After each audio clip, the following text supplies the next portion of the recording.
Night terrors unveiled. I couldn't shake the feeling that something was off that night. The wind was howling, and the rain pounded against the windows of my apartment on the 15th floor. I was used to the sounds of the city, but this tapping was different. It was rhythmic, deliberate. At first, I dismissed it, convinced it was just another oddity of living in a high-rise. But as I settled into bed, the tapping grew more insistent. Each tap seemed to echo in the silence of my room, sending chills down my spine. Curiosity eventually got the better of me, and I approached the window, peering out into the darkness.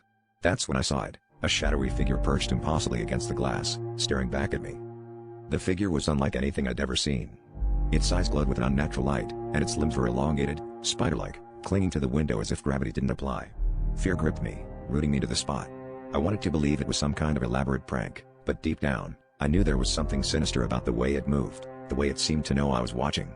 I scrambled away from the window, my mind racing, trying to make sense of what was happening. My heart pounded as I grabbed my phone, desperate to call for help, but the signal was dead, nothing but static. In a panic, I grabbed the heaviest object I could find, a lamp, and approached the window again, ready to defend myself if necessary.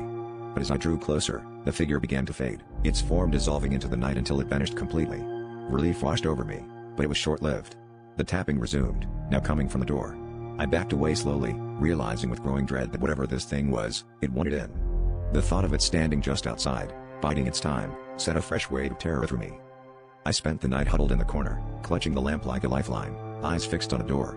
As dawn broke, the tapping ceased, leaving me exhausted and shaken. I convinced myself it had all been a vivid nightmare, a trick of the mind.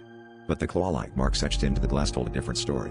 I moved out the very next day, but even now, in a different city, on a different floor, I sometimes hear that unmistakable tapping, echoing in the night, reminding me that whatever it was, it hasn't given up yet.